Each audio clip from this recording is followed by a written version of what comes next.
Hey everyone, welcome back to Donghua Looks Back, where we relive the best moments of Chinese anime together. If you enjoy epic cultivation battles and deep story analysis, don't forget to hit that subscribe button and turn on the bell so you never miss a new episode review. A single move, an evolved version of the profound Azure Ice Flames, instantly killed a Nascent Soul cultivator of the same level. The cultivator's terror was palpable. The reason for the endurance modification solidly crashed into the blue ice, a result that sent a chill down the spines of the cultivators present, appeared before their eyes. Single gulp, the red and white light was bizarrely transformed into blue flames in an instant. The nascent soul let out an extremely shrill scream. Enveloped in blue flames, it frantically shot into the air, but after flying only over 10 jong, it began to thrash and wail desperately within the blue flames. A moment later, the sound stopped abruptly. The nascent soul was refined into a ball of white light within the flames. After the white light dissipated, the cultivator with the surname Yu was completely annihilated from the world, body and soul, never to be seen again. After using the thunder evasion technique to travel 100 li in one breath, Han Li paused for a moment. Reorienting himself, he switched to the blood-red cape, transforming into a streak of blood-red light and flying away. This time, after flying over 1,000 li, he saw below him a contingent of Mulan mortals, numbering in the tens of thousands. Intrigued, even if, after some time, the Mulan spellmasters were ultimately defeated and retreated, they would not return empty-handed. This act, which was akin to robbery, naturally earned endless curses from the Nine Nations Union, but for the time being, they couldn't spare the attention to deal with it. After all, the cultivators sent to guard these places, if they were too few, would likely be wiped out in one fell swoop by high-level Mulan spellmasters. If there were too many cultivators, it would affect the struggle on the main battlefield against the spellmasters. The only feasible solution was to wait for the spellmasters to seize these resource sites and mines, and then send cultivators to recapture them, and to eliminate these Mulan mortals along the way. Unfortunately, these Mulan people simply did not care about the deaths of ordinary mortals. Once one group was wiped out, another would immediately be organized to take their place. They were essentially trading lives for these precious resources. Furthermore, they would occasionally set traps, severely wounding the cultivators who came to retake the mines. As a result, after losing a considerable number of cultivators, the Nine Nations Union simply decided to turn a blind eye to the matter. After all, in such a short time, no matter how crazily the Mulan people mined, they couldn't take that many resources. It was only temporary, and as long as they defeated the main spellmaster army head-on, these Mulan mortals would obediently retreat. Now, this contingent had many ox carts and horse carriages. They were heading towards Tiannan. Most of them were young men and women. It must be a small, temporarily formed tribe. A small, temporarily formed tribe. Han Li stood in the sky above this contingent. His powerful divine sense swept over them. Inside, there was only one foundation establishment cultivator, and 3 check condensation spellmasters. There was no one who could threaten him. He lowered his head and pondered for a moment. Suddenly, Han Li formed a hand seal. His figure vanished in midair, disappearing from sight. The next moment, in case they got it only took him 1 or 2 days. But it felt like it was mostly settled. So he could understand the conversation outside. They were mostly discussing this trip, how many spiritual resources they could plunder from Tiannan, whether they would have a chance to be favored by those exalted masters, and get a chance to rise above their station. From their words, these Mulan mortals were filled with adoration for those spellmasters, and it was even something akin to a belief system. It seemed that even dying for these spellmasters was, for an ordinary Mulan person, a matter of exceptional glory. Hearing this, Han Li sighed inwardly. Then, with a wave of one hand, a faint azure light barrier sealed the interior of the entire carriage. The voices of the Mulan people vanished at once. Silver Moon, now tell me about your gains. Seeing how excited you were at the beginning, you must have gotten some good things? Unmoving on the plate, but with a flick of his large sleeve, a small white fox flew out from his cuff. After circling once, it landed in front of him. I'm not too sure if they're good things. Master should know. Although there were many ancient treasures on the first floor, because after using my evasion art, I couldn't conceal their spiritual energy. I didn't take any of them.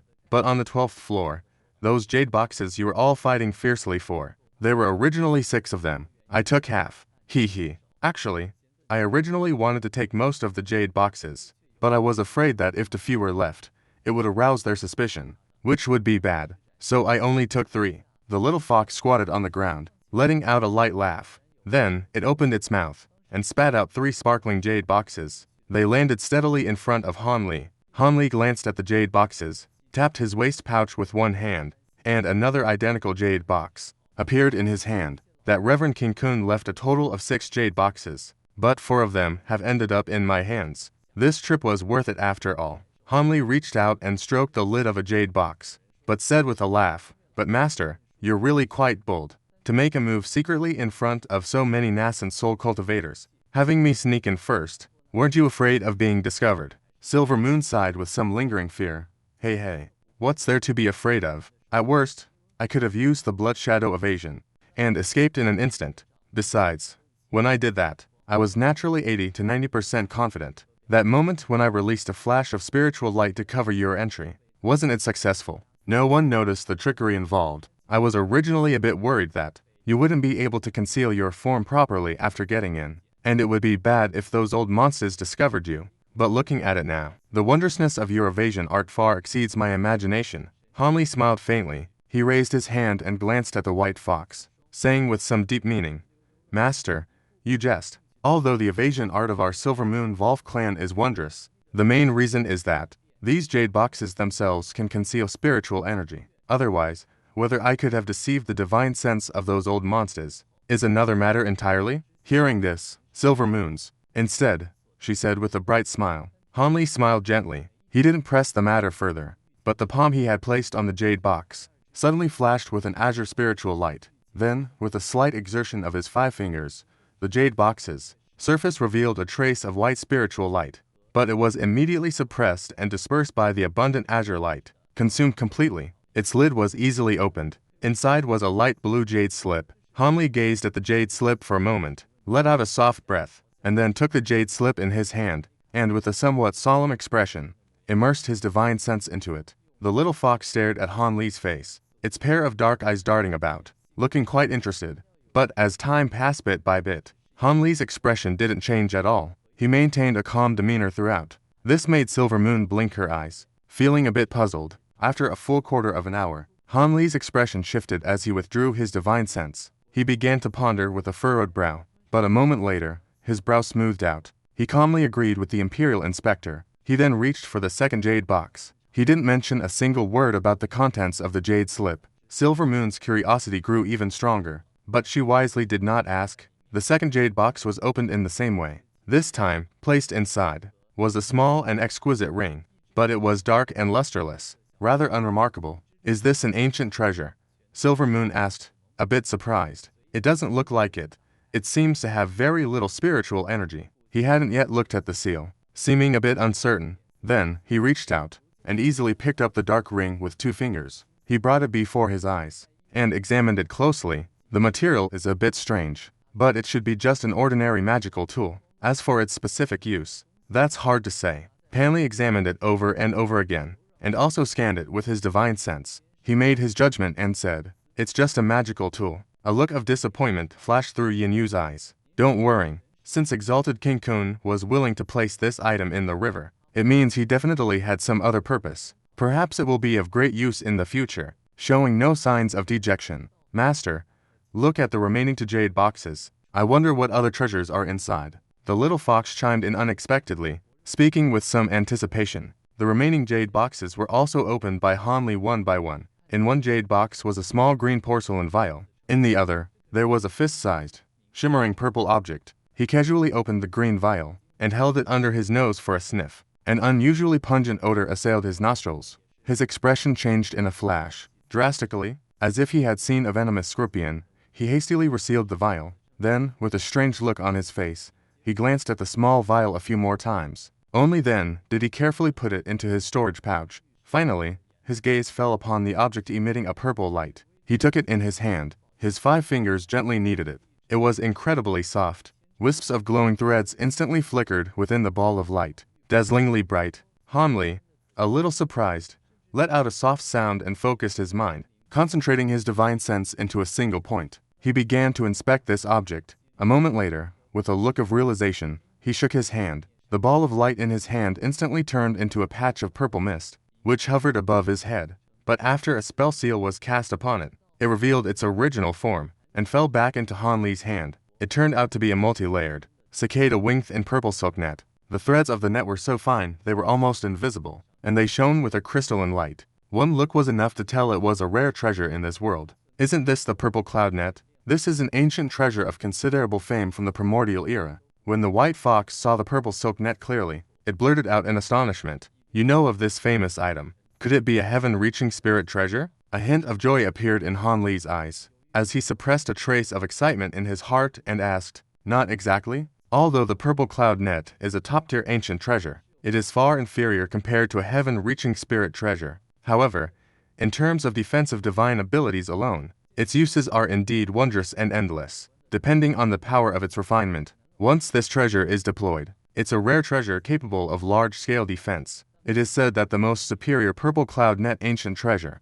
can even cover an area of 100 li, protecting all living beings within from harm. But whether that's true or false is unknown. Of course, this treasure is also exceptionally sharp for trapping enemies. It can release the Imperial Yang True Fire on its own. Therefore, the material of the veil was exceptionally strong. He preferred to speak of it casually, as if making small talk. "I would rather. You seem to know a lot about this purple cloud net. Have you seen it before?" A flash of disappointment crossed Han Li's face, but he still weighed the purple net in his hand, and asked with a peculiar expression. Hearing this, Ying fell silent. After a long moment, she said with a bitter smile, "Now that Master mentions it, I realize that in my fragmented memories, before I was refined into a Kilin, I seem to have owned a purple cloud net ancient treasure just like this one. That's why I know about it so clearly," Ying said, a contemplative look flashing in her eyes. She seemed to have remembered something, but then she shook her head, and gave up with a frustrated sigh. "Since this purple cloud net is so powerful,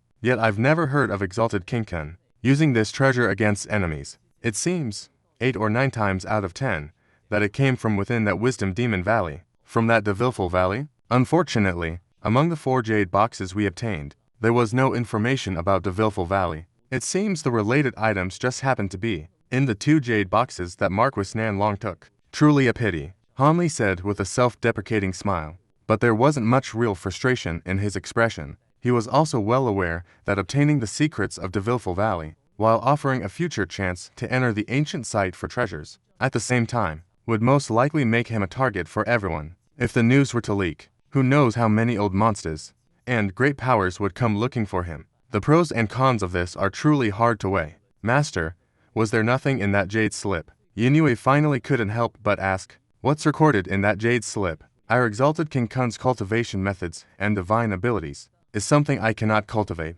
but several of the secret arts and some insights on cultivation could actually be used for reference. They are quite useful to me." Since Ying asked, Han Li had no intention of hiding it, and informed her calmly. Hearing this, Ying sighed, looking a bit dispirited. At this point, Han Li put away all the items in jade boxes, and after instructing Ying, he closed his eyes. Ying, without ceremony, curled her fox body up right next to Han Li, her bright, black eyes open, staring blankly into an empty corner. The Mulan people's procession advanced little by little. Han Li and Ying stayed safely inside the carriage. 2 days and 2 nights passed. During this time, the procession encountered waves of inspections by spellmasters. But after Han Li was awakened by Ying, the moment Yue performed the technique, and these low-level spellmasters naturally left without discovering anything. This horse-drawn carriage was a vehicle specifically for storing unimportant items. The Mulan mortals in the procession never once entered the carriage to take even a single look. As a result,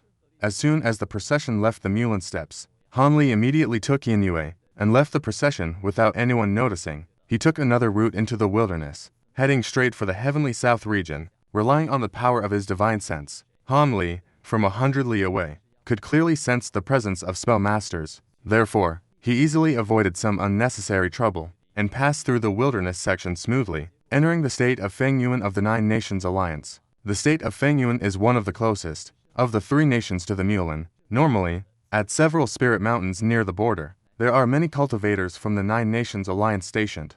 But in the several days since Han Li entered the state of Fengyuan, he didn't see a single cultivator along the way. Roaming everywhere, he did discover the auras of many patrolling spellmasters. Apparently, after the 9 Nations Alliance was caught in a full-scale surprise attack by the Mulan spellmasters, the battle turned against them, and they have temporarily retreated. The real, large-scale war between the 2 sides has probably not yet begun. Han Li didn't think much about this. He focused on traveling, choosing remote and desolate paths. 3 or 4 days passed peacefully. On this day, he was transformed into a streak of azure light. Just as he flew past a small, nameless mountain, his expression suddenly changed and he turned his head. Looking to one side, a trace of surprise appeared on his face. Afterwards, his expression became somewhat uncertain. A moment ago, under the scan of his divine sense, not far off to that side, the spiritual Che was fluctuating violently, and a baleful aura faintly soared into the sky. Clearly,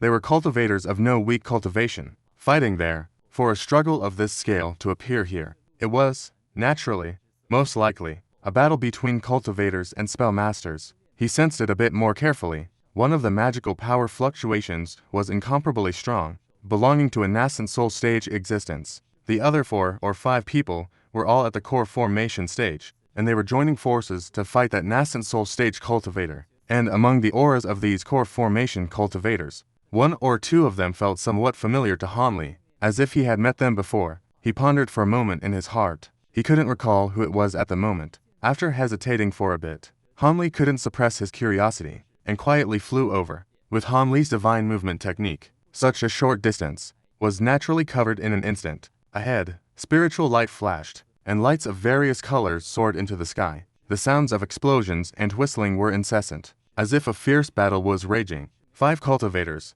men and women in different attire, were surrounding a spell master, joining forces against their foe. Han Li could tell with a single glance that although the 5 core formation cultivators were trying their best, each one pushing their life-bound magical treasures to their limits, but the person was, by the one in the middle, by the circles of yellow mist released by the bald, yellow-robed spellmaster in the center, being forced to retreat continuously. This yellow-robed spellmaster had a fierce, fleshy face and a cultivation. At the early nascent soul stage, although he hadn't released any magical treasures, just by relying on a set of profound cultivation methods and his deep cultivation base, he had easily gained the upper hand. Moreover, if it weren't for the fact that this person was unwilling to fight to the death, and towards one of the stunning women, to one of the beautiful female cultivators, with the appearance of wanting to capture her alive, these 5 people would probably not have been able to last until now. But although Han Li felt that the beautiful woman looked a bit familiar, his gaze fell upon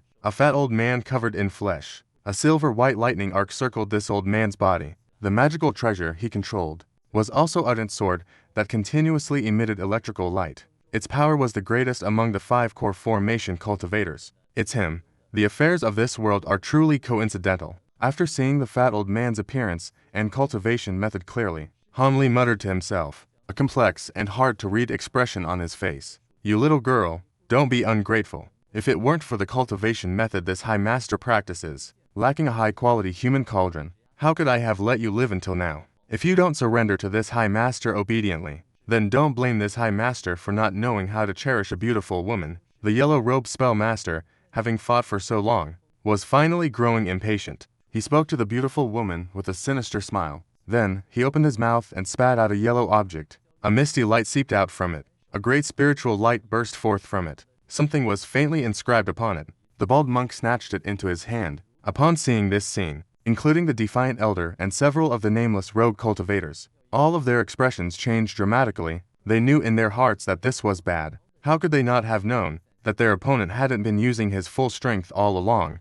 But they didn't dare to just turn and flee. Otherwise, once their alliance was broken, they were being taken down by the opponent one by one, and it was happening with ease. They had no chance of survival. So, as the 5 of them lamented their fate inwardly, they could only brace themselves, and once again gather all their spiritual power, increasing the might of their attacks. Instantly, the 15 magical treasures flared with immense power, actually managing to disperse a good portion of the yellow mist, barely managing to regain some ground. But seeing this, the bald, yellow-robed Dharma master became furious. He held the feather fan in his hand, aimed it at the sky, and opened his mouth, spraying a cloud of hazy yellow essence onto the magical treasure. Then, he began to chant an incantation. The feather fan trembled amidst the sound of the spell. With a gentle wave towards the people opposite him, a great whistling sound instantly erupted. A gale of deep yellow wind surged out from the feather fan. In the blink of an eye, it grew immensely, becoming a hurricane hundreds of feet tall,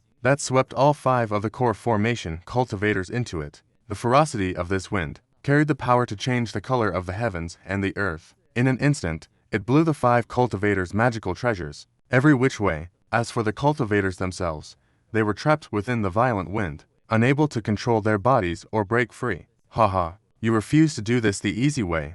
So, you'll do it the hard way. You just had to force this master to go to all this trouble. Truly reckless. The bald Dharma master let out a strange, cackling laugh, his face filled with smug satisfaction. Finally, he made a grasping motion with one hand towards the wind. Instantly, a giant yellow hand materialized out of thin air within the hurricane, and viciously grabbed for the beautiful woman among them. His plan was excellent. First, he would capture the female cultivator he had his eye on alive. Then, he would unleash his thunderous methods to kill the remaining 4 in one fell swoop. He would no longer have to hold back for fear of harming his prize. That female cultivator, whose skin was like fine jade, and whose face was radiant and beautiful, was wielding a fiery red flying sword magical treasure. At this moment, the giant hand was pressing down, but her magical treasure was just spinning wildly in the gale, completely out of her control. She was unable to save herself. Her beautiful face turned pale in an instant. Although the other 4 cultivators wanted to save her,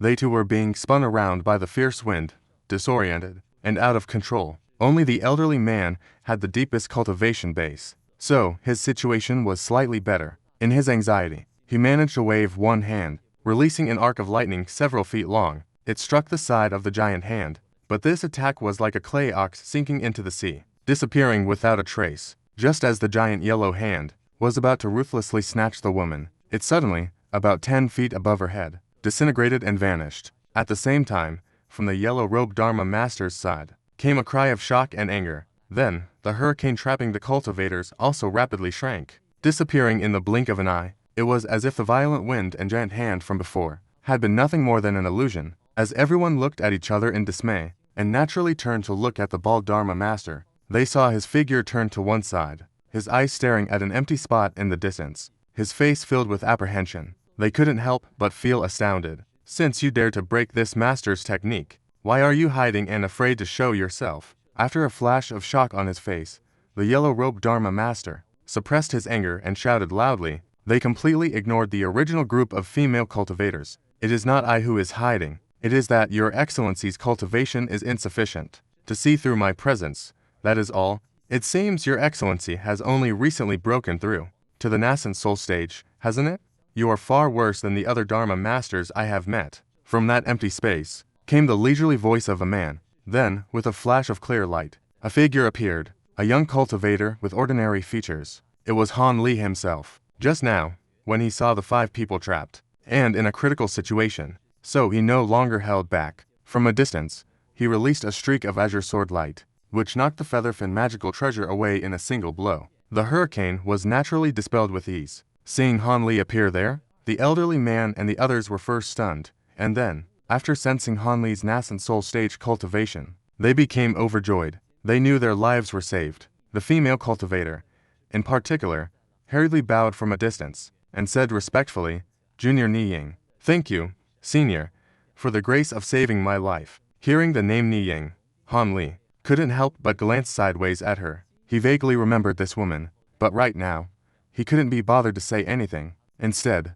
he waved his hand for her to rise. It seemed that neither the woman nor the old man recognized him yet. This was not surprising. He had only met these 2 once before, and now, nearly 200 years had passed. It wasn't strange that they didn't recognize him. After this thought, he turned to the yellow-robed Dharma master and said coolly, "Your excellency is not leaving yet. Must I personally see you off?" Hearing this, the bald Dharma master laughed out of anger. "Ha ha, your excellency is merely an early nascent soul cultivator, yet you speak with such arrogance. This one, surnamed Tan, must experience your excellency's divine abilities for myself." As soon as he finished speaking, the bald-headed mage formed an incantation seal, and suddenly flicked his finger downwards. Instantly, 2 brilliant yellow, pill-like objects shot towards the ground below in a flash. This action made Han Li's expression turn slightly serious. He did not move to stop it. Instead, he narrowed his eyes slightly, a trace of interest showing in them. Seeing Han Li's arrogant inaction, the large man was overjoyed. Without hesitation, the sound of a rapid incantation came from his mouth. The yellow mist around him began to churn, instantly enveloping the Dharma master within. A low growl emerged from within the dense yellow mist. When Han Li heard this, he felt a stir in his heart and scanned his surroundings. But nothing unusual happened. Just as he was feeling a bit puzzled, from the ground below, a sudden rumbling sound was heard, followed by a sound like the heavens collapsing and the earth cracking. Han Li swept his divine sense downwards, and his face revealed a hint of surprise. Without thinking further, he flung his wide sleeve. Two enormous streaks of azure light, each several zhong long, shot out from his sleeve. 2 more loud bangs came from below. But Han Li's brow furrowed. It seemed his sword QI had not achieved its goal. Then, a series of whooshing sounds were heard, and a yellow cage, over 10 zhong wide, was urged into existence, burst out from the ground, and shot straight into the air. They circled around the yellow mist surrounding the bald cultivator,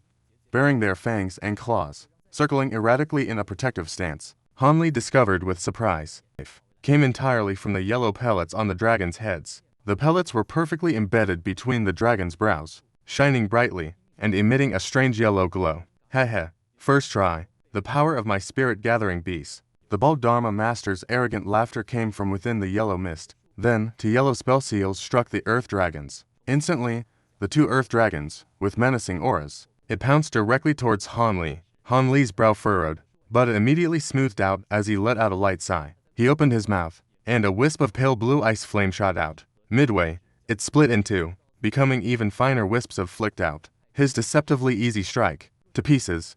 Then, with a beckon of his hand, the 2 yellow pellets were calmly drawn into his hand. With a glance, he tossed them into his storage pouch. Do you have any other divine abilities? Feel free to use them. I, Han, would like to witness the true power of your Dharma master spiritual techniques. Han Li's expression was unchanged. As he spoke leisurely, the yellow mist opposite him fell silent. It seemed that Han Li so easily, destroying the 2 earth dragons? This gave the bald-headed mage quite a shock. Which sex elder is your excellency? What is your esteemed name? Among the more famous Nascent Soul cultivators, there seems to be no one who matches your excellency's appearance. Could you also be a cultivator who has advanced to the Nascent Soul stage in the last 100 years? After a moment's pause, the bald Dharma master's low voice came from within the yellow mist. All arrogance had vanished from his voice. I am but a nameless nobody. You wouldn't know me even if I told you. Since fellow Taoist does not intend to attack, then I will not be polite. Han Li's face darkened,